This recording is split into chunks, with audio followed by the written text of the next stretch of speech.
अस्सलाम वालेकुम पाकिस्तान, आप देख रहे हैं स्पोर्ट्स बज़। मैं हूं हसैन लियाकत। आज जुमे का दिन है और आपको बताते चलें कि पाकिस्तान की टीम आज इंग्लैंड में मौजूद है, जो कि अपना प्रैक्टिस सेशन करेगी। और सबसे पहले अगर मैं बात करूं तो सबसे पहले नज़र डालेंगे टॉप स्टोरीज पे। टॉप स्टोरीज देखते हैं, उसके बाद थोड़ा सा आगे बढ़ेंगे। सबसे पहले जो टॉप स्टोरी है, टी20 वर्ल्ड कप के लिए पाकिस्तान टीम का ऐलान कब होगा।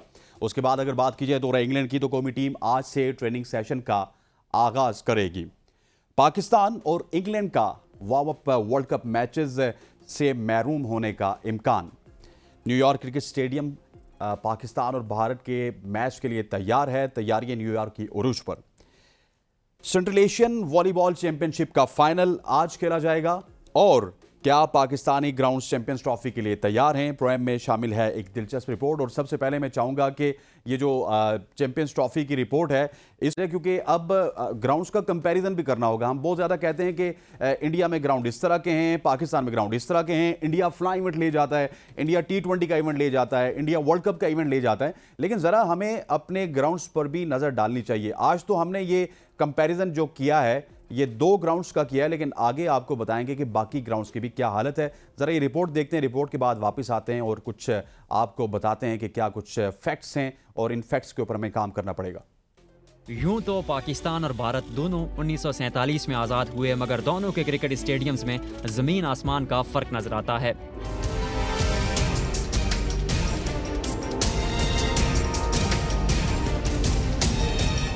कहने को तो कराची से अहमदाबाद 1 घंटे की मुसाफत पर है, मगर दोनों के क्रिकेट स्टेडियम्स में ज़मीन आसमान का फ़र्क मौजूद है। नरेंद्र मोदी क्रिकेट स्टेडियम अहमदाबाद 2021 में वजूद में आया। इस ग्राउंड में कुल 1,35,000 तमाशाइयों के बैठने की गुंजाइश है। वर्ल्ड कप 2023 का फाइनल और पाक भारत टाकरा भी इसी मैदान पर हुआ था, जहां ये ग्राउंड तमाशाइयों से खचाखच भरा हुआ था। ये दुनिया का सबसे बड़ा क्रिकेट ग्राउंड है, जो अपने खूबसूरत तामीरी नक्शो नगार की वजह से दुनिया में अपना एक अलग मकाम रखता है।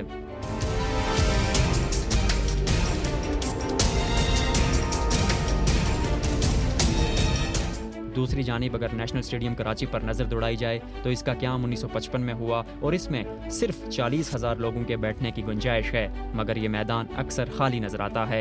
इंटरनेशनल क्रिकेट हो या फिर PSL, बैनुल अक़वामी टीम हो या मकामी टीम इन एक्शन हो, इस स्टेडियम में तमाशाई ना होने के बराबर होते हैं। क़याम के 69 साल बाद भी नेशनल स्टेडियम की पुरानी इमारत पाकिस्तान क्रिकेट बोर्ड के नजर करम के इंतजार में है। अब इन हालात में क्या Pakistan cricket board champions trophy Pakistan में करा पाएगा, ये एक बड़ा सवाल है। जी, तो आपने हालात देखें, एक तरफ नरेंद्र मोदी स्टेडियम है और दूसरी तरफ कराची का नेशनल स्टेडियम है। और रिपोर्ट में बड़ा एक फैक्ट भी बताया गया कि कराची के नेशनल स्टेडियम में क्या PSL के मैचेस हों या फिर बायलैटरल सीरीज़ हों, स्टेडियम भरने का नाम नहीं लेता और बिल्कुल ही वहाँ पे तमाशाइयों की कमी होती है। और 40,000 की कैपेसिटी किधर है और किधर 1,35,000 की कैपेसिटी है। उन्होंने वो ग्राउंड 2021 में बनाया। पाकिस्तान का नेशनल क्रिकेट स्टेडियम जो कि कराची में मौजूद है, वो 1955 में बना। अब 1955 के बाद आज तक उसकी कैपेसिटी में को 5-10 हज़ार का तो फ़र्क आया होगा, लेकिन इसके अलावा उसकी रेनोवेशन जितनी पैथेटिक अंदाज में की गई है कि मैं नेशनल स्टेडियम कराची का आपको एक्सपीरियंस अपना बता देता हूं कि आप जब ऊपर वाले स्टैंड्स में जाएं तो आपको ग्राउंड का व्यू नज़र नहीं आता। ये हालात है आपके नेशनल स्टेडियम कराची के। और यही अगर छतें हम हटा दें, क्योंकि कराची में बारिशें बहुत ज़्यादा कम होती हैं, इसको डबल स्टैंड्स कर दें तो यहाँ पे कैपेसिटी जो है वो आपकी 70 से 80 हज़ार भी हो सकती है। जब व्यू होगा, जब आवाम के लिए ग्राउंड प्यारा होगा, उसमें फैसिलिटीज़ अच्छी होंगी, तो मैं समझता हूँ कि कोई दो राय नहीं है कि आप अपनी आवाम को भी अट्रैक्ट कर सकते हैं, लेकिन इंटरनेशनल दुनिया को भी अट्रैक्ट कर सकते हैं। जो इंटरनेशनल खिलाड़ी नरेंद्र मोदी क्रिकेट स्टेडियम में खेलते हैं, क्या वो इंटरनेशनल खिलाड़ी आपके ग्राउंड्स में आके खेल के कंफर्टेबल महसूस करेंगे? बिल्कुल नहीं करेंगे, क्योंकि वहाँ पे फैसिलिटीज़ कुछ हो रहे हैं। वहाँ पे 2021 में ग्राउंड बना, फिर दुनिया का सबसे बड़ा ग्राउंड है। और कराची की बात की जाए तो कराची शायद दुनिया में कोई 24वें नंबर पे हो गया, 25वें नंबर पे होगा। और हम बात करते हैं कि चैंपियंस ट्रॉफी हमें मिलनी चाहिए, मिलनी ज़रूर चाहिए, लेकिन हमें भी अपनी अदाओं पे गौर करना चाहिए कि हमारी अदाएँ क्या हैं, हमारे काम क्या हैं। ना हमारी क्रिकेट सही डगर पे है, ना हमारे ग्राउंड सही डगर पे है, ना हमारी मैनेजमेंट सही डगर पे है। और मुकाबले हम करने चले उस इंडिया से जिनका जो क्रिकेट का बजट है वो $1 बिलियन क्रॉस कर चुका है। उनकी जो सिर्फ एक लीग होती है जिसको हम इंडियन प्रीमियर लीग कहते हैं उसका बजट बिलियन डॉलर में होता है उसकी ब्रॉडकास्टिंग का, और हम अभी सिर्फ 4 या 5 अरब पाकिस्तानी रुपए में पहुंचे हैं। वो इस वजह से कि हमें ब्रांड्स बनाना नहीं आता, हमें उसको कंटिन्यू करना नहीं आता, और जब हम ब्रांड्स को कंटिन्यू करना नहीं जानते या उनको बनाना नहीं जानते तो आप आजकल की जो मॉडर्न दुनिया है इससे पीछे हो जाएंगे, और हमें अपने जो है वो थोड़ा सा सोचना पड़ेगा कि ग्राउंड्स के ऊपर। इसके बाद थोड़ा सा अगर स्टैट्स की बात की जाए, स्टैट्स का सिलसिला भी जारी है। ज़रा सबसे पहले हमने बहुत सारे कंपैरिजन किए, लेकिन आज टॉप नॉच जो है कंपैरिजन है। एक तरफ जसप्रीत बुमराह हैं और दूसरी तरफ शाहीन शाह अफरीदी हैं। जसप्रीत बुमराह जो कि इंडिया के एवरग्रीन बॉलर हैं, और इंडिया ने इस तरह का बॉलर आज तक प्रोड्यूस नहीं किया, और शाहीन शाह अफरीदी पाकिस्तान में बहुत अच्छा परफॉर्म करते हैं, पाकिस्तान से बाहर भी करते हैं, लेकिन शाहीन की जो लेगेसी है वो बड़ी तगड़ी है, जिसमें वसीम, वकार, बहुत बड़े बड़े नाम आए। और अगर बुमराह की बात की जाए तो बुमराह से पहले इंडिया में शायद इतना टैलेंटेड बॉलर पैदा नहीं हुआ। सबसे पहले स्टैट्स देखते हैं और उसके बाद डिस्कशन को कंटिन्यू रखते हैं। ये जी स्टैट्स हैं कि जिन्होंने world cup T20 world cup की बात की जाए, 11 मैचेस में 11 विकेट्स लिए हैं, और इनकी जो एवरेज है 22.55 की है, और इकोनॉमी जो है इनकी 6.41 की है। When we talk about Shaheen Shah Afridi, Shaheen Shah Afridi के क्या कुछ फिगर्स हैं। शाहीन शाह अफरीदी ने 13 मैचेस खेले हैं, 18 विकेट्स हैं, 49.1 ओवर्स इन्होंने किए, एवरेज इनकी 18 की है, इकोनॉमी इनकी 6.59 की है। अच्छा, बहुत सारे हमने कंपैरिजन किए, लेकिन ये जो कंपैरिजन है इसमें शाहीन शाह अफरीदी का पलड़ा भारी नजर आता है। उसकी वजह यह है कि शाहीन शाह अफरीदी के जितने भी मैचेस हैं, ये मैचेस उनकी इंजरी से पहले के हैं ज़्यादातर। इंजरी के बाद का Shaheen Shah Afridi is a bit different, injury से पहले का Shaheen Shah Afridi is a bit different. और जब हम बात करते हैं शाहीन शाह अफरीदी की, तो शाहीन शाह अफरीदी की जो सबसे बड़ी स्ट्रेंथ है वो ये है कि वो शुरू के ओवर्स में आके विकेट लेते हैं। इनकी वीकनेसेस की अगर बात की जाए तो ये 13वें-14वें ओवर के बाद उतने ज़्यादा इनकी यूटिलिटी नहीं है, लेकिन जसप्रीत बुमराह वो ओपनिंग भी कर लेते हैं, वो मिडिल में ओवर भी करवा लेते हैं, और वो लेटर पार्ट में भी आके ओवर करवाते हैं। लेकिन शाहीन शाह अफरीदी की हमने देखा है कि पेस दिन ब दिन इंक्रीज कर रही है। एक दिन उनको आयरलैंड में मार पड़ी, तो दूसरे दिन शाहीन शाह अफरीदी ने आके बहुत ही कम रन में उनके 3 खिलाड़ियों को आउट किया और साबित किया कि yes, I am the superstar of Pakistan cricket, I am the superstar of world cricket. और इसी तरह जसप्रीत बुमराह की बात की जाए तो जसप्रीत बुमराह वर्ल्ड कप में बहुत ही शानदार परफॉर्म किया। 2023 के वर्ल्ड कप में तो वो अनप्लेबल थे, अनप्लेबल किसी भी टीम के लिए वो अनप्लेबल थे, ना सिर्फ पाकिस्तान के लिए बल्कि हर टीम को उन्होंने तिगनी का नाच नचवाया, और किसी भी बल्लेबाज ने खुल के 2 चौके या 2 छक्के भी जसप्रीत बुमराह को नहीं लगाए। When we are talking about Shaheen Shah Afridi, तो शाहीन का पेस ही बहुत डाउन था, 129-130 की गेंद करवाते थे, वो रिदम नहीं था। और फिर पाकिस्तान की टीम भी ना T20 पे स्विच हो चुकी थी, T20 से वापस जो फॉरवर्ड गेंद लगा इनका ओडीआई क्रिकेट में, वो मेरा ख्याल लगाने में काफ़ी देर कर दी। इस वजह से पाकिस्तान का कोई भी जो बॉलर है या बैटर है वहाँ पे उस तरह परफॉर्म नहीं कर सका। हम दुआ करते हैं कि शाहीन शाह अफरीदी पाकिस्तान के लिए अच्छा परफॉर्म करें और जसप्रीत बुमराह इंडिया के लिए ज़रूर अच्छा परफॉर्म करें, लेकिन जब हमारा इंडिया का मैच हो तो जसप्रीत बुमराह को मार पड़े और शाहीन शाह अफरीदी विराट कोहली और रोहित शर्मा को संभाल लें, या फिर एक आमिर संभाल लें, एक शाहीन शाह अफरीदी संभाल लें। ख़वातीन और हज़रात, इन तमाम तरह जो टॉप स्टोरीज़ हैं इनके ऊपर बात करेंगे, लेकिन यहाँ पर वक्त हुआ चाहता है एक शॉर्ट सी कमर्शियल ब्रेक का। Stay with us. Welcome back ख़वातीन और हज़रात। पहले हिस्से में आपने टॉप स्टोरीज़ देखी, फिर हमने कुछ ग्राउंड्स के हवाले से आपको रिपोर्ट्स भी दी, और अब इन्हीं तमाम तरह स्टोरीज़ के ऊपर हम डिस्कस करेंगे। हमें ज्वाइन किया है पाकिस्तान की मोतबर आवाज़ और स्पोर्ट्स के हल्कों में एक बड़ी आवाज़ जनाब शाहिद हाशमी साहब ने। हाशमी साहब, आपको खुश आमदीद कहते हैं। हमने एक रिपोर्ट भी दिखाई जिसमें इंडिया के ग्राउंड्स का कंपैरिजन किया गया, पाकिस्तान के ग्राउंड्स का कंपैरिजन किया गया, लेकिन अनफॉर्चुनेट है कि वो बिड्स भी होनी थी 8 मई को, तमाम तर चीज़ें होनी थी। लेकिन क्या आप समझते हैं कि हमारे ग्राउंड्स तैयार हैं चैंपियंस ट्रॉफी के लिए? तैयार है नहीं, तैयार करने पड़ेंगे, और हमारे पास टाइम कम है, लेकिन जिस तरह मोहसिन नकवी साहब काम कर रहे हैं, वो जिस तरह तेज वॉक करते हैं, तेज चलते हैं, लोगों को जो साथ चल रहे होते हैं पीछे छोड़ देते हैं, उसी तरह तेजी से डिसीजन भी ले रहे हैं। उनमें है कि स्पार्क नजर आ रहा है, और उनमें ये एक विल पावर नजर आ रही है कि वो चैंपियंस ट्रॉफी पाकिस्तान में मुनाकिद करवाना चाहते हैं। आईसीसी के वफूद भी आ रहे हैं, अभी सिक्योरिटी का डेलीगेशन आया हुआ है, तो स्टेडियम की अपग्रेडेशन थोड़ी लेट जरूर है, और इसका उन्होंने इकरार भी किया था, लेकिन वो इसको जल्दी करवा लेंगे। हमें बहुत जरूरत है, अपने कम से कम 3 ग्राउंड तो मुकम्मल तौर पर तैयार होने चाहिए और 2 बैकअप में होने चाहिए।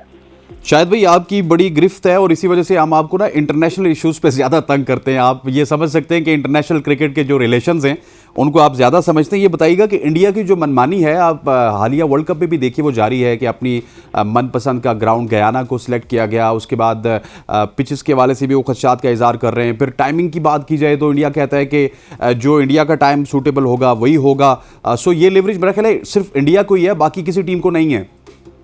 जाहिर है इसमें पैसा सारा इंडिया से आता है, तकरीबन 75% जो भी क्रिकेट में, इंटरनेशनल क्रिकेट में यूज हो रहा है पैसा, वो इंडिया से आता है। इसीलिए जरूरत है कि अमेरिका को, चाइना को, ऐसे बड़े जो सुपर पावर्स हैं उनको क्रिकेट में इन्वॉल्व किया जाए, ताकि इंडिया का जो इतना बड़ा तसल्लुत है वो कुछ कम हो सके। लेकिन अभी मजबूरी है आईसीसी की, जो भी पैसा है ज्यादातर पैसा इंडिया से आता है, इंडिया का ब्रॉडकास्टर है, तो उनको इंडिया के टाइम का भी ख्याल रखना पड़ेगा। और इंडिया की टीम को सेमीफाइनल भी उन्होंने एक मख्तस कर दिया है। अब ये बात दूसरी है कि अगर इंडिया सुपर 8 से बाहर हो जाए और सेमीफाइनल में ना आए तो ब्रॉडकास्टर्स को भी और स्पॉन्सर्स को भी बड़ा बड़ा नुकसान होता है। इसीलिए वो कोशिश ये करते हैं कि इंडिया की टीम किसी तरह बाहर ना हो। जैसे 2021 के T20 वर्ल्ड कप में हुआ, इंडिया बाहर हो गई और ब्रॉडकास्टर्स को भी और आईसीसी को भी उसमें काफी लॉस उठाना पड़ा। तो उन्होंने अपने तौर पर कह तो दिया है कि इंडिया सेमीफाइनल गयाना में खेलेगी, अपनी मर्जी के टाइम पे खेलेगी, लेकिन कुदरत का भी अपना एक निजाम है। अगर सुपर 8 से बाहर कर दिया कुदरत ने तो फिर ये सब धरा का धरा रह जाएगा। लेकिन इंटरनेशनल क्रिकेट को जरूरत है कि ऐसे बड़े मुल्कों को अट्रैक्ट करें ताकि इंडिया का जो तसल्लुत है वो कम हो। ठीक हो गया। अच्छा सर, अब थोड़ा सा पाकिस्तान क्रिकेट की जानिब आते हैं। आपको पता है कि हमारी टीम इंग्लैंड में इस वक्त मौजूद है और आज जुमे के दिन वो अपनी प्रैक्टिस भी करेगी। शायद भाई मुझे ये बताइएगा कि इंग्लैंड के दौरे में भी हम कुछ रोटेशन पॉलिसी की तरफ जाएंगे या वही टीम हमें नजर आएगी जो हमें आयरलैंड में नजर आई है? देखिए, थोड़ा बहुत तो अभी आपको करना पड़ेगा। होता बेहतर ये होता कि पाकिस्तान की टीम एक कॉम्बिनेशन 15 खिलाड़ियों का सेट हो जाता, 11 का सेट हो जाता, 2-3 महीने पहले सेट हो जाता और आयरलैंड की और इंग्लैंड की सीरीज उसी 11 खिलाड़ियों पर खेलते। लेकिन एक छोटा सा प्रॉब्लम ये आया कि पिछले साल ज्यादातर फोकस वनडे क्रिकेट पर रहा, इसलिए कि वनडे का वर्ल्ड कप था और उस वनडे के वर्ल्ड कप के बाद सिर्फ 4-5 महीने रह गए T20 वर्ल्ड कप में। तो टाइम कम मिला है मैनेजमेंट को सारी कॉम्बिनेशन बनाने, एक्सपेरिमेंट करने का। लेकिन इंग्लैंड के मैच अब इस ख्याल से खेलने चाहिए, इसलिए कि इंग्लैंड की टीम टॉप टीम है। अगर आप इंटरनेशनल रैंकिंग देखें उसमें भी टॉप 3 में आती है, वर्ल्ड कप का के डिफेंडिंग चैंपियन होंगे। तो पाकिस्तान को ये 4 मैच ऐसे ही खेलने चाहिए जैसे वर्ल्ड कप के मैच खेल रहे हैं, उसी 11 के साथ खेलने चाहिए जो पाकिस्तान ने प्लान किया हुआ है। या एक आध प्लेयर ऊपर नीचे कर लें कि उन्हीं 11-12 प्लेयर्स के साथ खेलना चाहिए जो पाकिस्तान वर्ल्ड कप में खेलेगा। ठीक। अच्छा सर, अब अगर बात की जाए पाकिस्तान टीम की फॉर्मेशन की, 24 इनिंग्स हो चुकी हैं, तकरीबन 23 या 24 इनिंग्स हो चुकी हैं। साइम अयूब उस तरह से क्लिक नहीं कर रहे, 45 भी बनाए, 49 भी बनाए, लेकिन वो इम्पैक्ट जो उनका पाकिस्तान सुपर लीग में नज़र आ रहा है वो हमें वहाँ पे नज़र नहीं आया। और शायद भाई आप भी, क्योंकि सोशल मीडिया में भी बड़े एक्टिव हैं, एक हमें कैंपेन भी इस तरह की नज़र आ रही है कि बाबर और रिजवान को वापस से ओपनर बनाया जाए, ओपनिंग में लाया जाए। वो वैसे भी पार्टनरशिप में 3000 रन बना चुके हैं। आपकी खबरें क्या कहती हैं? क्या हम इंग्लैंड में और वर्ल्ड कप में साइम अयूब को पीछे धकेल के बाबर रिजवान को वापस ला सकते हैं? तो मुझे लग रहा है जो गैरी कर्स्टन की बातें हैं, गैरी कर्स्टन ने जो पीसीबी पॉडकास्ट में भी कहा था कि वो एक खिलाड़ी को मैक्सिमम चांस देंगे, तो मुझे लग रहा है वो साइम को पसंद तो करते हैं और उनको कोशिश यही करेंगे वो कि साइम को मजीद चांस दिया जाए। बास प्लेयर ऐसे होते हैं जो रेगुलर परफॉर्म नहीं कर पाते, लेकिन अगर वो 5 में से 3 मैचों में भी इम्पैक्टफुल इनिंग्स खेल लें, मैच विनिंग इनिंग खेल लें, उन्हीं में फखर भी आता है, उन्हीं में साइम अयूब भी आता है। लेकिन बुरा नहीं होगा अगर आप बाबर और रिजवान से ओपन करा के 3 नंबर पे फखर और 4 नंबर पे उस्मान खान को चांस देकर देख लें। इन 4 में से 2 मैच पर अगर वो कॉम्बिनेशन क्लिक कर जाता है तो फिर आप साइम को बेंच पर बिठाएं। मतलब कि साइम, अगर उस्मान को आप टीम में शामिल करें तो साइम तो फिर बेंच में ही बैठेगा ना। उस्मान और साइम का ये भी तो फार्मूला हो सकता है शायद भाई कि अगर बड़ा दिल किया जाए, एक दफा उस्मान को भी उसकी स्लॉट दे दी जाए और साइम को भी उसकी स्लॉट दे दी जाए और दोनों पीछे आ जाए बाबर रिजवान। एक तजर्बा ये भी कर लिया जाए, बेहतर नहीं था? साइम और रिजवान और बाबर को तो आपको ऊपर ही खिलाना पड़ेगा। टॉप 3 के आपके वो प्लेयर हैं और T20 क्रिकेट के लिए, वनडे क्रिकेट के लिए यही उमूमन कहा जाता है कि आपके जो बेस्ट प्लेयर हैं उनको ज्यादा से ज्यादा बॉलें खेलने का मौका मिले। बाबर ने बहुत इंप्रूवमेंट शो किए, रिजवान एवरेज उसका 50 प्लस चल रहा है, 120-130 का स्ट्राइक रेट चल रहा है। बाबर ने जिस तरह आखिरी मैच में 5 छक्के मारे, अगर वो इसी तरह बैटिंग करें और इस तरह इम्पैक्टफुल बैटिंग करें कि 140 प्लस का स्ट्राइक रेट हो तो पाकिस्तान को बड़ा फायदा होगा। इसलिए कि पाकिस्तान की बॉलिंग अच्छी है। गो के अभी आयरलैंड में हमने देखा कि थोड़े लीक किए, रन ज्यादा दिए, लेकिन पाकिस्तान के बॉलर्स जितने भी हैं वो विकेट टेकिंग बॉलर्स हैं और अभी भी मैं ये समझता हूँ कि पाकिस्तान को एक नज़र और देख लेना चाहिए कि आपने 18 में से 3 प्लेयर तो निकालने हैं, लेकिन आप किसी तरह एडजस्ट करें कि आप एक विकेट टेकिंग बॉलर है उसामा मीर, उसको किसी तरह 15 में शामिल करें। अच्छा सर, अगर आपने कहा कि चांस मिलेगा, गैरी क्रिस्टन कह रहे हैं कि चांस दिया जाए, तो क्या आपको लगता है कि आयरलैंड की सीरीज में चांस ना मिलने वाले उस्मान खान को भी चांस मिलेगा, जिनको आयरलैंड में तो बिल्कुल बुला दिया गया? वही मैं कह रहा हूँ कि एक 2 मैच, इब्तिदाई 2 मैच आप ये एक कॉम्बिनेशन ट्राई कर सकते हैं कि बाबर और रिजवान दोबारा ओपन पे जाएं, या बाबर और फखर ओपन जाएं और फिर 1 डाउन रिजवान आए या 1 डाउन बाबर आए। इस तरह का कोई कॉम्बिनेशन ट्राई करके 3 या 4 पे आप उस्मान खान को ट्राई करें, उसको जरूर मौका मिलना चाहिए। ठीक। अच्छा सर, थोड़ा सा आगे बढ़ते हैं। आप भी देख रहे होंगे कि अब ये सवालात खड़े हो रहे हैं। वर्ल्ड कप स्क्वाड के ऊपर तो आऊँगा कि कब अनाउंस होगा, वो आपको भी पता है कि भेज दिया गया है, वो 20 या 21 को रिवील होगा। लेकिन बहुत सारे लोग इस तरह के भी सवाल कर रहे हैं, क्या इमाद वसीम को और मोहम्मद आमिर को वर्ल्ड कप स्क्वाड में शामिल होना चाहिए, नहीं होना चाहिए? वैसे ये सवाल बनता नहीं है, क्योंकि वर्ल्ड कप की तो कमिटमेंट कम से कम आमिर और इमाद दोनों के साथ है। देखिए, कमिटमेंट तो खैर किसी के भी साथ नहीं होती, और मोहसिन नकवी साहब ने जब ये लोग वापस आए थे उस वक्त भी ये कहा था कि हमने कोई कमिटमेंट नहीं की है। अगर दरून खाना कोई कमिटमेंट की है तो ठीक है, अब आपने जब ये फैसला कर ही लिया, उन दोनों को रिटायरमेंट से वापस लेके आए, कि श्योरिटी अगर दी है, तो मेरे हिसाब से तो नहीं दी, लेकिन अगर श्योरिटी दी है तो फिर उनको ज़्यादा से ज़्यादा चांसेस दें। ये कहना बिल्कुल गलत है कि आमिर और इमाद टीम में या 11 में हमेशा रहेंगे, ये बिल्कुल गलत है। आपको अपनी कॉम्बिनेशन देखकर और जो लड़के परफॉर्म कर रहे होते हैं उनके ऊपर बेस करनी पड़ेगी 11। लेकिन आमिर और इमाद को क्या आप 15 में तो देख रहे हैं ना, या 15 में भी कमिटमेंट नहीं है 15 की? नहीं, 15 की तो कमिटमेंट अगर है तो भी अच्छा है, नहीं है तो भी अच्छा है, 15 में तो वो आते हैं। ठीक। अच्छा, शायद भी थोड़ा सा वर्ल्ड कप स्क्वाड की जानिब जाते हैं। आपको ये भी पता है कि, बल्कि ये तो पूरी कौम को पता है कि 18 लड़के इस वक्त आयरलैंड में मौजूद हैं, इंग्लैंड में मौजूद हैं। Shahid Hashmi being a senior journalist, आप क्या समझते हैं इन 18 में से कौन से 15 लोग वर्ल्ड कप में जाएंगे? बहुत बड़ा सवाल है कि ये, और इसी के बारे में मैं सोच सोच के परेशान हो रहा हूँ। 2 खिलाड़ी तो ऐसे बताए नजर आ रहे हैं कि जो वर्ल्ड कप के 15 में नहीं होंगे। सलमान अली आगा, अगर सलमान अली आगा को इंग्लैंड का मैच दिया और उन्होंने बहुत अच्छी परफॉर्मेंस दी, तो ये आपके लिए एक और मसला हो जाएगा कि आप उसको किसकी जगह 15 में शामिल करें। बज़ाहिर ऐसा लग रहा है कि हसन अली और सलमान आगा तो वो 2 प्लेयर हैं जो 15 में नहीं होंगे वर्ल्ड कप के। तीसरा प्लेयर अब कौन होगा? आपके पास हारिस रऊफ भी है, जिसकी अभी आपको फिटनेस का नहीं पता, वो रस्टी होगा। जाहिर जब शुरू में अगर वो खेला इंग्लैंड के मैचेस, रस्टी होगा। अब्बास आफरीदी है, अब्बास आफरीदी ने इम्प्रेस किया है, उसने जिस तरह विकेट टेकिंग बॉलर है, विकेटें ले रहा है। तो आपको यही 2 प्लेयर आपको नजर आ रहे हैं, या एक उस्मान खान अगर वो नहीं चलता तो ये 2-3 प्लेयरों में से ही एक प्लेयर वो बदकिस्मत होगा जो वर्ल्ड कप में नहीं जाए। लेकिन मुझे लगता है कि अब्बास ने जिस तरह की परफॉर्मेंसेस दी हैं शाहिद भाई, कहीं ना कहीं नसीम शाह पे भी प्रेशर जा रहा है। नसीम शाह उतना इम्पैक्ट नहीं डाल रहे इंजरी के बाद। T20 क्रिकेट की अगर बात की जाए तो अब्बास को ड्रॉप करना फिर बहुत बड़े सवालात खड़े हो जाएंगे। यही देखना पड़ेगा पाकिस्तान की टीम मैनेजमेंट को। अब गैरी कर्स्टन भी आएंगे, वो भी देखेंगे कि फिटनेस और फॉर्म नसीम शाह का कैसा है। इंग्लैंड में आप अभी 1-2 मैच और देंगे, अगर उन्हें लगा कि रस्टी है, अभी मुकम्मल फिट नहीं है, हारिस रऊफ मुकम्मल फिट नहीं है, तो यही 3 में से कोई एक, नसीम शाह, हारिस रऊफ या अब्बास आफरीदी। अब्बास ने इम्प्रेस किया है, विकेट टेकिंग बॉलर है। नसीम भी एक दफा रिदम में आ जाएगा तो वो तकरीबन, अगर शाहीन 20 है तो नसीम शाह 19 होता है। और जिस तरह उसने T20 वर्ल्ड कप के फाइनल में इंग्लैंड के खिलाफ बॉलिंग की थी, कमाल की बॉलिंग की थी, तो वो एक अच्छा बॉलर है। तो आपको यही एक टफ डिसीजन लेना पड़ेगा इन तीनों में से किसी एक पर। अब शायद भाई आखिरी कुछ लम्हात चल रहे हैं, ये बताइएगा कि आमिर जमाल के हवाले से, आमिर जमाल के आपने भी बात की हमारे प्रोग्राम में कई दफ़ा, हम भी बात करते हैं, लेकिन क्या कोई इनसाइड आउट चांस बनता है?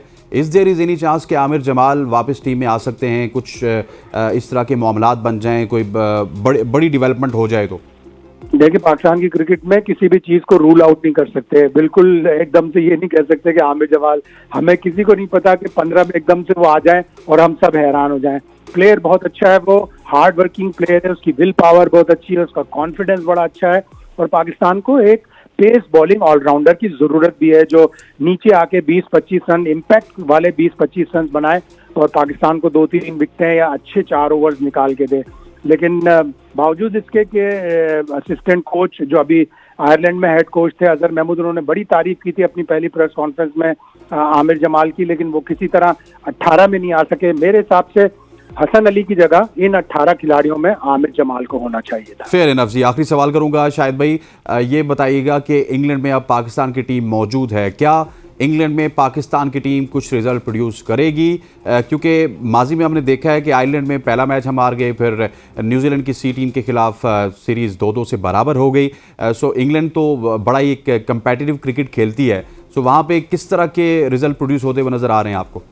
देखिए, पाकिस्तान की टीम धक्का स्टार्ट है, और जब ऐसी बस जो धक्का स्टार्ट होती है उसकी बैटरी गर्मी से सर्दी में जाए तो जाहिर शुरू में जाम हो जाती है।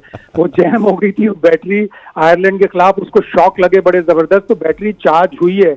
जिस तरह हमने दोनों मैचों में चेस किया है उससे मुझे यकीनन उम्मीद हुई है, और फिर न्यूजीलैंड की सीरीज में भी हमने बड़े शॉक खाए, तो अच्छा हुआ कि ये सारे शॉक वर्ल्ड कप से पहले लग गए। मुझे लग रहा है पाकिस्तान की टीम इंग्लैंड के खिलाफ अच्छा परफॉर्म करेगी, अगर सीरीज जीती नहीं तो कम से कम 2-2 से ड्रॉ करेगी। शायद भी आपके मुंह में घी शक्कर। Thank you very much for joining us. ख्वातीन वज़ारत हमारे साथ मौजूद थे senior sports journalist Shahid Asif. उन्होंने कहा कि पाकिस्तान की टीम ऐसी टीम है जो कि धक्का स्टार्ट है और इसको धक्का लग चुका है, बैटरी फुली चार्ज है, और आप देखेंगे कि इंग्लैंड के खिलाफ हमारी टीम अच्छा परफॉर्म करेगी।